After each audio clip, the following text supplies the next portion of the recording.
Hi everyone, welcome to MBA पाठशाला. Hope you guys are doing well.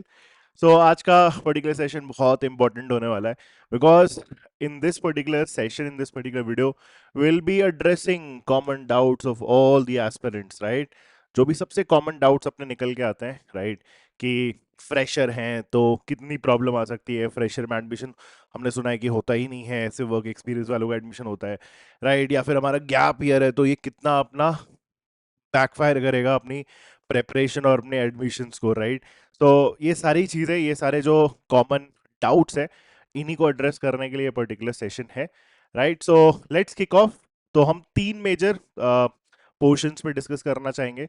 एक तो पहला हमारा गैप ईयर कितना हमारे एडमिशन्स को इम्पैक्ट करता है और करता भी है कि नहीं करता है, that is also a very important part. दूसरा वर्क एक्सपीरियंस कितना मैटर करता है और कैसा वर्क एक्सपीरियंस मैटर करता है, क्वालिटी ऑफ वर्क एक्सपीरियंस क्या मैटर करता है, नहीं करता, राइट? हम क्या क्या शोकेस कर सकते हैं अपने वर्क एक्सपीरियंस में, वो सारी चीज़ें हम वो भी डिस्कस कर लेंगे. और लेट्स अगर तुम्हारे पास वर्क एक्सपीरियंस नहीं है, फ्रेशर हो, तो हम उसको किस तरीके से डील कर सकते हैं, that is also something we need to understand, right?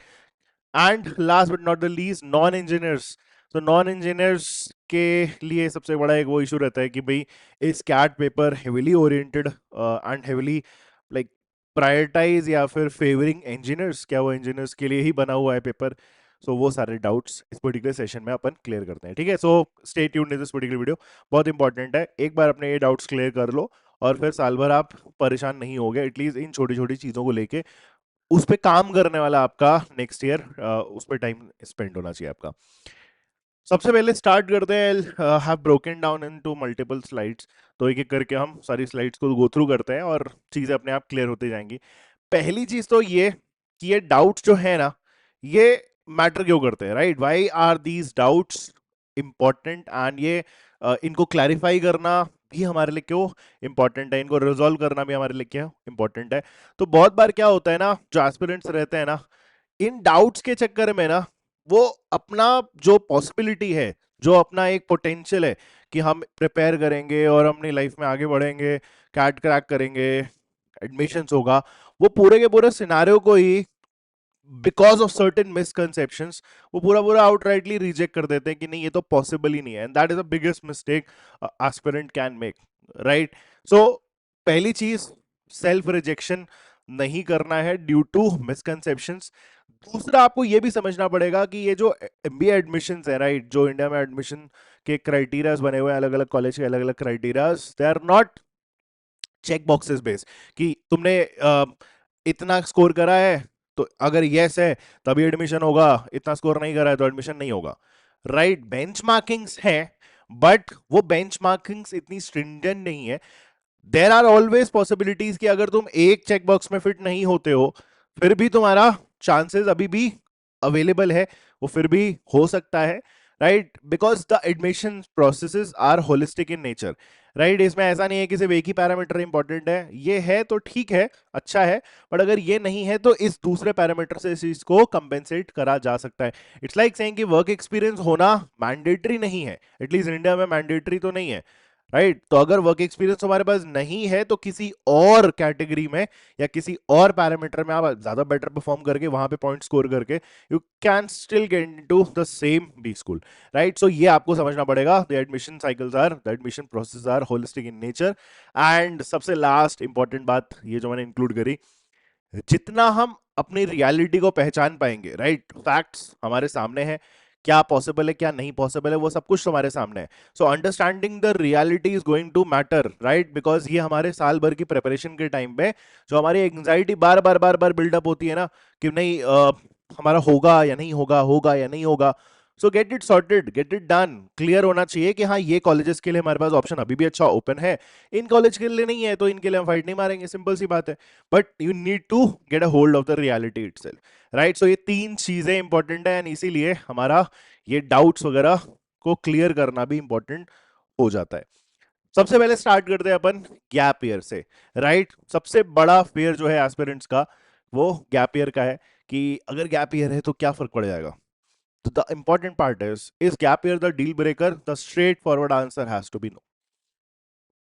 Matter करता है, but it is not as if कि अगर तुम्हारे पास गैप ईयर है तो तुम्हें एक अच्छा बी स्कूल नहीं मिल सकता, right? This is entirely a misconception कि गैप ईयर की वजह से मैं एडमिशन नहीं मिला। I have seen multiple candidates, I have trained them personally, multiple candidate जिनका दो दो तीन तीन साल का ब्रेक है, राइट? दो दो तीन तीन साल उन्होंने कोई वर्क एक्सपीरियंस कुछ भी नहीं था, but still they got admissions, क्योंकि इंटरव्यू के टाइम पे आप किस तरीके से अपने गैप ईयर को जस्टिफाई करते हो वो सब कुछ हमारे लिए इंपॉर्टेंट है। So straightforward answer to is gap year a deal breaker? That is no.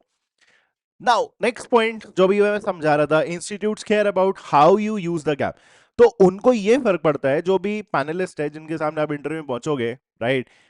तो जो भी कमेटी है एडमिशन वाली, सो उनको ये मैटर करता है कि आपने, ठीक है चलो गैप ईयर लिया, मान लो आपने ग्रेजुएशन के बाद एक साल का आपने गैप लिया हुआ है, राइट, फाइनल एडमिशन में, तो आप क्या कर रहे थे उस टाइम पे? अगर आप खाली बैठ रहे थे और सिर्फ कैट की प्रिपरेशन कर रहे थे, they might not see that as something very very good as compare to let's say a candidate जो सेम सिचुएशन में था बट उसने अपनी कैट की प्रिपरेशन के साथ बाकी चीजें भी करी, फॉर एग्जांपल अपने सीवी पे काम करा, अपने प्रोफाइल पे काम करा। So these two are similar scenarios except for the difference कि एक पर्सन बैठा हुआ है और सिर्फ कैट के मार्क्स लिख रहा है, दूसरा पर्सन कैट के मार्क्स लिखने के साथ ही कुछ और अपने सीवी बिल्डिंग पे काम कर रहा है, अपने प्रोफाइल बिल्डिंग पे काम कर रहा है, राइट? कुछ लर्निंग्स पे काम कर रहा है जो आगे जाके इवेंचुअली उसको हेल्प करने वाली है, राइट? सो किस तरीके से आप अपना गैप ईयर जस्टिफाई करते हो वो भी हमारे लिए इंपॉर्टेंट होता है। So institute do give that chance and it is pretty much possible. So preparation, upskilling, work और genuine reasons are acceptable, right? So upskilling सबसे इंपॉर्टेंट वर्ड यहाँ पे एक्चुअली में आपको उठाना है, तो अपस्किलिंग एंड वर्क ही उठाना है। प्रिपरेशन तो आप कर ही रहे होगे, बट अपस्किलिंग क्या होता है? आप अपनी प्रोफाइल को इंप्रूव करो। तुम्हें फाइनेंस में जाना है, तुम्हारा लेट्स से ग्रेजुएशन का बैकग्राउंड फाइनेंस था, ठीक है, तुम्हें फाइनेंस में एमबीए करना है, तो बीच में क्या कर रहे हो आप? गैप ईयर लेके बैठे हो, बट आपको कुछ तो करना चाहिए। For example you should be writing CFA, right? CFA कर लिया, एफआरएम कर लिया, बड़े कोर्सेज हैं, छोटे कोर्सेज भी हैं, एनसीएफएम के हो गए, राइट, एनआईएसएम के सर्टिफिकेशंस वगैरह कर लिए। These are just examples, but still you need to undergo these certifications just to like tell the committee itself कि नहीं नहीं, you are not sitting idle, आप बस एक ब्रेक ले रहे थे because the first year around जब आपने लिखा for example CAT, you didn't get really a good college, but you are actually hoping for a good college and उसके लिए you are working towards that particular goal. So when you have that clarity of thought, जब goal की clarity होगी and जब उनको आप showcase कर पाओगे कि you have that goal clarity, सिर्फ यहाँ रखने से कुछ नहीं होगा, आपको बताना पड़ेगा, तो आप कि वो रिलेटिव्स तो है नहीं कि वो आपको समझ जाएंगे, वो देख लेंगे आप इतने घंटे पढ़ रहे थे, उससे कुछ नहीं होता, राइट? फैक्ट्स ही इवेंचुअली उनके सामने आप प्रेजेंट कर सकते हो। सो फैक्ट्स को उनको अगर बाई करना है तो उसमें स्ट्रेंथ होनी चाहिए, सब्सटेंस होना चाहिए, that is what is actually important, ठीक है? सो अपस्किलिंग हमारे लिए बहुत इंपॉर्टेंट होने वाली है अगर हम गैप ईयर को जस्टिफाई करने वाले हो। And again how to justify में, बी ऑनेस्ट, जबरदस्ती के आप स्टोरीज कुक अप करोगे, you'll fall into traps, interview traps, right? वो बोलते जाएंगे, आपको लगेगा कि हाँ हाँ they are buying my reasons, पैर टूट गया, ये हो गया, बीमार पड़ गए, जो भी है, these are not very very very valid reasons जो आपको लगता है कि आप उनको बोलोगे और वो बाई कर लेंगे, राइट? बहुत पर्सनल डोमेन्स में जाने की जरूरत होती ही नहीं है। जस्ट बी ऑनेस्ट कि हाँ you are preparing for CAT and meanwhile आप ये सारी चीजें कर रहे थे so that you could get into a good college. That is a very very honest answer I would say, right? Show learning, discipline and clarity of purpose, ये मैंने आपको अभी समझा ही दिया था। And avoid blaming circumstances without reflection, समझ रहे हो? अब ये मत, क्योंकि ये आपके सेल्फ इंट्रोस्पेक्शन के लिए एक्चुअली में ज्यादा इंपॉर्टेंट है कि आप बस खुद से भी ये मत करो कि नहीं ये सिचुएशन ही ऐसी थी कि अब हम उसका कुछ कर नहीं सकते थे। Make the best possible like part out of every circumstances. कितना भी आपका लाइफ में कुछ भी खराब चल रहा हो, but if you are structured and focus, you will find time to get a hold of yourselves, right? अपने आप को अपस्किल करना है तो you will definitely find 1 or 2 hours every day, right? Everything else are purely excuses, ये चीज ध्यान रखना, ठीक है? सो गैप ईयर पहला हमारा कॉन्स्टेंट था and वो डेफिनेटली अब आपको समझ आना चाहिए, यस इट इज जस्टिफाइबल। अपने को कोर्सेज करने पड़ेंगे, सर्टिफिकेशंस करने पड़ेंगे, साल भर सिर्फ खाली बैठ के हम कैट की प्रिपरेशन करते रहेंगे तो it will not be seen as that good as compared to someone who is actually doing these certifications of all kind. Side किसी और पर्टिकुलर सेशन में मैं उन सर्टिफिकेशंस के बारे में भी डिस्कस करूंगा, अलग अलग डोमेन में अगर आपका इंटरेस्ट है या फिर आप किसी पर्टिकुलर एकेडमिक बैकग्राउंड से बिलोंग करते हो और उसी को अगर आप कंटिन्यू भी करना चाह रहे हो, सो सर्टिफिकेशंस डेफिनेटली अवेलेबल हैं. फॉर एग्जाम्पल अगर आप इंजीनियर ही हो और आपको ट्रांजिशन लेना है, तब भी आपके लिए अपस्किलिंग करने के लिए या वो ट्रांजिशन क्रिएट करने के लिए डेफिनेटली सर्टिफिकेशंस वैलिड है. अगर आप ऑलरेडी किसी पर्टिकुलर रोल में हो, किसी इंडस्ट्री में हो, तो भी आपके लिए सर्टिफिकेशंस वैलिड है, राइट? इंडस्ट्री लेवल सर्टिफिकेशंस होते हैं, वो कर सकते हो and then you can follow up that with an MBA. So definitely gap year के साथ टॉप से टॉप बी स्कूल में एडमिशन लेना पॉसिबल है. That is the final words. Next, work experience, too much और टू लिटिल. अब work experience के बारे में अगर मैं आपको बोलूं, तो वर्क एक्सपीरियंस के साथ ऐसा है कि हर एक कॉलेज का अलग अलग ब्रैकेट है. कोई कॉलेज 24 मंथ्स को टॉप प्रायोरिटी देता है, वहां पे सबसे ज्यादा के सबसे हाईएस्ट पॉइंट्स मिलते हैं. कभी किसी पर्टिकुलर कॉलेज में 36 months is seen the highest work experience वाले पॉइंट्स. किसी किसी कॉलेज में फॉर एग्जांपल एक पर्टिकुलर थ्रेशोल्ड के ऊपर जाना स्टार्ट करोगे तो it is not seen to good also, at least with respect to regular MBA programs. वो बहुत अच्छे तरीके से नहीं भी देखा जाता है. फॉर एग्जांपल अगर तुम्हारे मान लो 5 साल का वर्क एक्सपीरियंस हो गया 60 मंथ्स और उससे ऊपर क्रॉस करने लग गए हो, तो फिर आपका जो एडमिशन है वो फिर भी पॉसिबल तो है ही, बट आइडियली फिर आपको नहीं करना चाहिए, एटलीस्ट रेगुलर पीजीपी प्रोग्राम्स नहीं करना चाहिए, फिर आपको एग्जीक्यूटिव प्रोग्राम्स की तरफ टारगेट करना चाहिए. सो वर्क एक्सपीरियंस का जो ड्यूरेशन है, जो एक अच्छा वर्क एक्सपीरियंस का ड्यूरेशन है, दैट इज 18 to 36 मंथ्स. अब इसमें दो पार्ट है. अगर तुम lower end of the spectrum हो, अगर तुम्हारे पास वर्क एक्सपीरियंस बहुत कम है, अब वहां पे मैंने 18 लिख तो रखा है, but it could B 12 months also, it could B 7 to 8 months also, it is absolutely fine. अगर तुम्हारा work experience on the lower side है, राइट, नंबर ऑफ मंथ्स के बेसिस पे, तो आपको हमेशा अपने लर्निंग पोटेंशियल्स पे काम करना चाहिए, राइट? जैसे तुम्हारे जो आंसर्स है, for example short term goals हैं या फिर लॉन्ग टर्म गोल्स भी जो आप बताओगे इवेंचुअली. अब तुम में 3-4 महीने हुए हैं काम करते हो, तुम बोलोगे कि नहीं, I want to be in a leadership position 5 months down the line. That is not very realistic, right? क्योंकि जब इन और ऑल्सो आप अगर आप ये बोलते हो मैंने ये प्रोजेक्ट पे ये प्रोजेक्ट पे ये प्रोजेक्ट पे काम कर रखा है और 6-7-8 महीने ही आपने हुए हैं, आपको भी पता है कि अगर आप बड़ी कंपनीज में जाओगे, जितनी ज़्यादा बड़ी कंपनीज होंगी उतनी आपको कम अपॉर्चुनिटीज मिलती है अगर आप लाइक ग्रेजुएशन के बाद स्टार्ट करते हो. इनिशियली आप बेंच पे रहोगे, छोटे छोटे प्रोजेक्ट्स हैंडल करोगे, और पहले 6 महीने में अगर आप प्रोजेक्ट कोई भी किसी भी एक सिंगल प्रोजेक्ट पे भी काम कर पाए, वो बहुत बड़ी बात है. सो इनिशियली अगर आपका वर्क एक्सपीरियंस कम है तो आप बड़े बड़े चीज़ें बताने की कोशिश मत करो, जबरदस्ती के ट्रैप में फंसोगे, राइट? इनिशियली आपको क्या बताना है, अगर आपका मंथ्स कम है, वर्क एक्सपीरियंस के मंथ्स कम है, तो you should be focusing on your learning, right? कि ये लर्निंग सीखने को मिलती है अलग अलग डाइवर्स एरियाज से. बट वहीं पे अगर आपका जो नंबर ऑफ मंथ्स है ऑन द हायर साइड है, तो definitely you should be showcasing your leadership skills, right? Decision making skills, leadership skills, और इम्पैक्ट कितना आपने क्रिएट करा है अपने जॉब में, वो चीजें हाईलाइट एक्चुअली करना हमारे लिए इंपॉर्टेंट है, राइट? सो वर्क एक्सपीरियंस का आई होप आपको क्लियर आइडिया मिल गया है क्या चीज इंपॉर्टेंट है. Then comes the quality of work experience also. अब ये बहुत इंपॉर्टेंट है क्योंकि इसमें बहुत लोग ये भी बोलते हैं कि भाई क्या चीज मैटर करता है, क्या चीज मैटर नहीं करता. सो इसमें अगर आप नोटिस करोगे ना, तो इसमें आपके रोल्स एंड रिस्पॉन्सिबिलिटीज एक्चुअली ज्यादा मैटर करते हैं. अगर तुम्हारा एक छोटा सा स्टार्टअप है और तुम्हारा क्या मतलब, तुम सपोज किसी छोटी स्टार्टअप में भी पहुंचे थे और तुम मान लो किसी बड़े बिग फोर टाइप में कंपनी में काम कर रहे हो, तो ऐसा नहीं है कि जब आप सिर्फ अगर आप बिग फोर में काम कर रहे हो तभी आपको आई एम अहमदाबाद प्रेफरेंस देगा, ऐसा कुछ नहीं है, राइट? आपके जो लर्निंग्स हैं और कितना आपको सीखने को मिल रहा है, कितनी डाइवर्सिटी है आपके रोल में और क्या उसका रेलिवेंस है, वो ज्यादा वेट डालता है एज कंपेयर टू कि आप कितनी बड़ी कंपनी में ऑलरेडी जॉब करते थे, right? So you have to understand that role clarity matters more than brand name. Then impact, responsibility and growth are the key. ये इंपॉर्टेंट है कि भाई इम्पैक्ट क्या है आपके वर्क एक्सपीरियंस का. जब हम क्वालिटी ऑफ वर्क एक्सपीरियंस की बात करते हैं, सो इम्पैक्ट क्या क्रिएट होता है, रिस्पॉन्सिबिलिटीज कितनी आपकी डाइवर्स है, एंड ग्रोथ पोटेंशियल आपकी कितनी ऑलरेडी जॉब में है.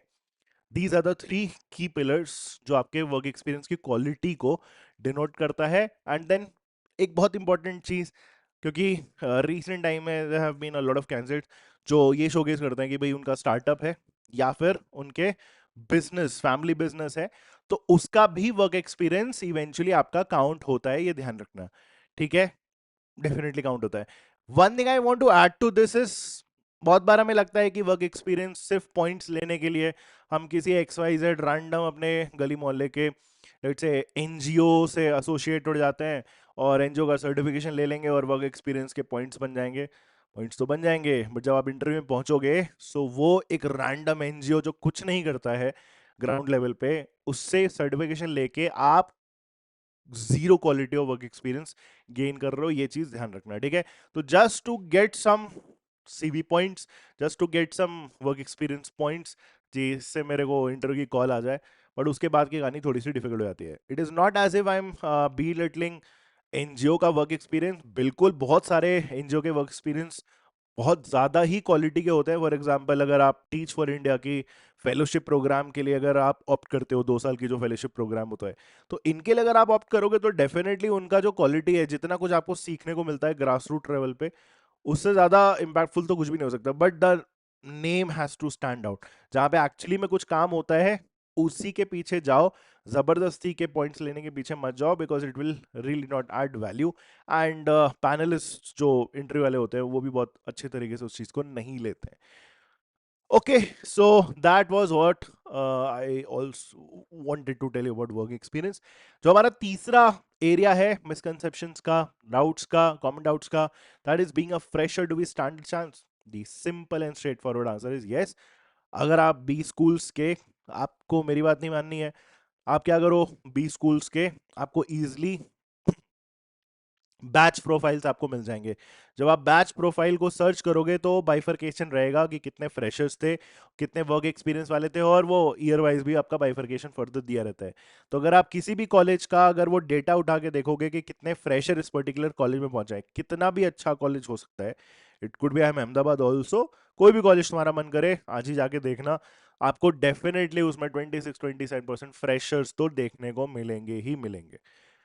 Right, I hope this is clear. So freshers, yes, do stand a chance in all the top B schools, right? Important बस क्या है, अगर फ्रेशर की तरीके से आपको एडमिशन अगर लेना है बहुत अच्छे कॉलेज में, तो आपके एकेडमिक स्ट्रांग होने चाहिए, आपका कैट का स्कोर अच्छा होना चाहिए, and obviously clarity of purpose होना चाहिए कि आपने एमबीए करना ही क्यों है। राइट, फ्रेशर के बाद डायरेक्टली आपको क्यों एमबीए करना है, क्यों आप ग्रेजुएशन के बाद आप जॉब क्यों नहीं कर रहे और उसके बाद वापस से कैट लिखने क्यों नहीं आ रहा है, आप डायरेक्टली वो रूट क्यों लेना चाहते हो। सो उसका आपके पास एक सिंपल आंसर और क्लियर आंसर होना चाहिए। अब इसमें जब आपके पास वर्क एक्सपीरियंस नहीं है तो मैटर क्या करेगा, फिर से वही बात है, काइंड ऑफ रियलाइन टुवर्ड्स वो गैप ईयर वाला। सो इसमें आपके इंटर्नशिप्स मैटर करते हैं, राइट, इसमें आपके पोजीशंस ऑफ रिस्पॉन्सिबिलिटी मैटर करती है। कॉलेज के टाइम पे अगर तुमने कुछ एक्स्ट्रा करिकुलर्स कर रखे हैं, कमिटीज के पार्ट रहे होगे, all these are something we can showcase being a fresher. याद रखना, ये आपके सीवी पे दिखता है और ये इंपॉर्टेंट है क्योंकि आपके पास एक्चुअल किसी इंडस्ट्री का वर्क एक्सपीरियंस तो नहीं है, बट कॉलेज में भी बहुत कुछ सीखने को मिलता है। वो शोकेस करता है एक अच्छे ideal candidate को, so you can bring things out of your college work experience also, right? And projects वगैरह भी कहीं कहीं आपके इंपॉर्टेंट हो जाते हैं, स्पेसिफिकली ऐसे रोल्स, ऐसे कॉलेजेस जहाँ पे थोड़ा सा टेक ओरिएंटेड है, तो वहाँ पे आपके कॉलेज के प्रोजेक्ट्स वगैरह भी इंपॉर्टेंट हो जाते हैं, फेस्ट ऑर्गेनाइज करा है वो सब भी इंपॉर्टेंट हो जाता है।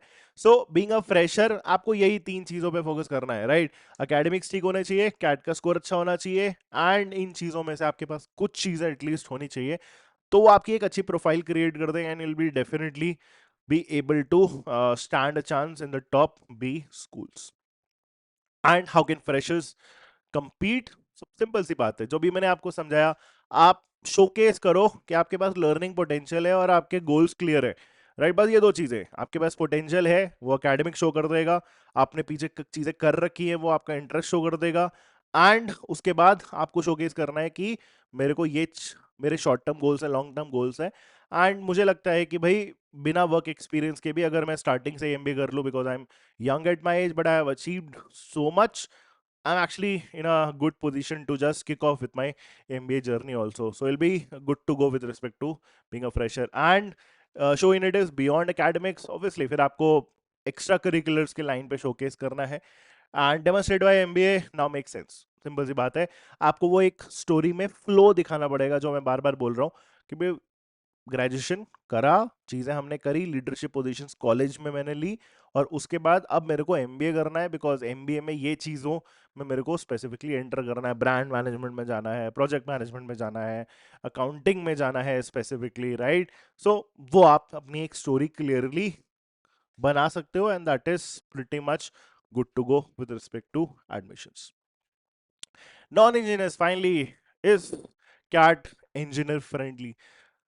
पहले ये मिसकंसेप्शन था, बट अब ये मिसकंसेप्शन धीरे धीरे कम होता जा रहा है, बिकॉज कैट के पेपर में अगर नोटिस करो सिर्फ 1/3 सेक्शन ही तो है जहाँ पे क्वांट इन्वॉल्व है, और उसमें भी अगर आप नोटिस करोगे तो वो क्वांट कोई इंजीनियरिंग मैथमेटिक्स तो है नहीं, वही सेम क्वांट है जिसका 60-70% हर कोई पढ़ता है। 30-40% आई एग्री कि क्लास 11-12 में ही पढ़ा जाता है, सीरीज एंड प्रोग्रेशन वगैरह जिस लेवल की आती है वो आपको कुछ टॉपिक्स आपको डेफिनेटली 11-12 में देखने को मिलते हैं, बट ऐसा नहीं है कि इंजीनियर अगर हम हैं, राइट, अगर तो हमें बहुत बड़ा एज मिल जाता है। थोड़ा बहुत एज मिलता है, बट जो हमारे सिलेक्शन क्राइटेरियाज है, अगर कॉलेजेस के अगर आप सिलेक्शन क्राइटेरियाज देखो तो कट ऑफ के बेसिस पे वो जो डिस्पैरिटी है, थोड़ी बहुत भी जो डिस्पैरिटी क्रिएट हुई है, उसको बैलेंस आउट अप कर दिया गया है। सो नॉन इंजीनियर्स के लिए भी ये एग्जाम उतना ही खुला हुआ है, उतना ही ओपन है, उतना ही डोएबल है जितना किसी एक इंजीनियर के लिए है। और जैसे मैंने आपको बताया, प्रोफाइल में आपको एज देने के लिए, नॉन एजेस को एज देने के लिए there have been multiple steps. Academic diversity के पॉइंट्स मिलते हैं, मेल फीमेल में भी डिस्टिंक्शन करने के लिए, फीमेल्स को थोड़ा सा ऊपर लाने के लिए, उसके लिए जेंडर डाइवर्सिटी के भी पॉइंट्स मिलते हैं। So all these are steps जो लाइक बनाए गए to have a good batch profile. और ये इंपॉर्टेंट भी पता है क्यों है, क्योंकि नॉन इंजीनियर्स की कुछ स्पेसिफिक स्ट्रेंथ होती है। Specifically in a classroom they have two diverse view points. Classroom discussions are very very important part of MBA curriculum, right? ये आपको पता होगा। तो उस क्लासरूम डिस्कशन में ना जो नॉन इंजीनियर्स होते हैं उनको देखा गया है कि उनके डाइवर्स व्यू पॉइंट्स होते हैं। अब सिर्फ अगर एक पूरा बैच इंजीनियर से भरा होगा तो उनका एक सिंगल लाइन ऑफ थॉट होगा, एक ही तरीके से सोचेंगे वो। बट अगर एक लॉ वाला बंदा बैठा हुआ है, राइट, एक मेडिकल बैकग्राउंड का बंदा बैठा हुआ है, एक ह्यूमैनिटीज का पर्सन बैठा हुआ है, एक पर्सन है जो फिलोसफिकल एंगल्स दे रहा है, that creates a good classroom discussion guys, right? तो इसी सब के लिए एमबीए को ऐसे नहीं देखना चाहिए कि ये सिर्फ इंजीनियर्स ही करते हैं, हर कोई कर सकता है, and it is open to everyone, right? And उनके वर्बल एंड कम्युनिकेशन स्किल्स तो बहुत बार हमने देखे हैं। Engineers do struggle, mathematics solve करना उनके लिए सॉल्व करना हमारे लिए आसान है, but lot many times verbal में वो थोड़ा सा स्ट्रगल तो करते ही हैं। That not a general rule, but yes, देखा गया है। And finally CAT score gets you shortlisted, profile gets you selected. Initially आपको बस यही समझना है कि कैट के स्कोर से आपको सिर्फ इनिशियल कॉल्स आएंगी, उसके बाद तुम्हारा कैट में क्या हुआ क्या नहीं हुआ मैटर करता ही नहीं है, बहुत कम वेटेज है सेकंड राउंड में। उसके बाद आपके PIs interviews, they will play the most crucial role, and no single factor decide over. चीजें बैलेंस होंगी, अगर कोई चीज कम है तो कोई चीज ज्यादा करो, कोई चीज ज्यादा है तो कोई चीज कम हो सकती है। आपको हर चीज का एक होलिस्टिक तरीके से देखना पड़ेगा, और हर चीज में आपको बेटर होने की कोशिश करनी पड़ेगी। कहीं पे अगर कम है तो उससे ये नहीं मैटर कर जाएगा, उससे ये फर्क नहीं पड़ जाएगा कि फिर अब आपका एडमिशन नहीं होगा, right? Final take away, don't self reject based on myth. सबसे स्टार्टिंग जो वीडियो हमारा था वही से, misconceptions are the worst thing you can have in your preparation, so get your doubts cleared, focus on controllables। वही same चीज 10 12 ये सब चीजें हो चुकी है, अभी भी जो आपके कंट्रोल में है उन पे थोड़ा सा आपको काम करना पड़ेगा। If you work upon these, I may not guarantee कि आपको टॉप 20 बी स्कूल्स में से टॉप 20 बी स्कूल्स मिलेंगे, बट अगर आपको टॉप 20 बी स्कूल्स में से 3-4 कॉलेजेस के लिए भी अगर आप एप्लीकेबल हो ना, go put a fight for those 3 to 4 colleges. ये आपका की टेक अवे है, समझे मेरी बात? 20 के 20 के लिए अगर आप एप्लीकेबल नहीं भी हो पाते हो तो 20 में से 3-4 के लिए अगर आप एप्लीकेबल हो, वो कॉलेजेस वो फ्लेक्सिबिलिटी रखते हैं कि आपकी प्रोफाइल उसमें फिट हो सकती है। That's it, you needed a goal, you got a goal, and then work towards that particular goal, right? And your story matters definitely, ये सबसे इंपॉर्टेंट पॉइंट है। Before I end, Catalyst batch start हो रहा है, and this batch is starting from the 7th of January। इस batch के जो links है, डिस्क्रिप्शन है, वो सब कुछ तुम्हें अपने इस वीडियो के डिस्क्रिप्शन में मिल जाएगा। You can go check out this particular batch, and also हमारा फाउंडेशन बैच स्टार्ट हो रहा है, right, from the 22 December just 99। इसमें आपके बैकग्राउंड जो किसी भी पर्टिकुलर टॉपिक के फाउंडेशंस होते हैं उस पे हम काम कराएंगे, right. Lectures in all the areas, quant में भी, वर्बल में भी, डीआई में भी, एलआर में भी और आरसी में भी, इन चीजों पे आपको काम कराया जाएगा, right. So the batch start from 22 December. इस बैच के भी लिंक आपके डिस्क्रिप्शन में है। I hope you understood this particular session. If you like this, just tell your friends, share कर दो अपने फ्रेंड्स के साथ, and just get things started, right? That's the most important thing, get things started. Thank you guys, have a great day, bye.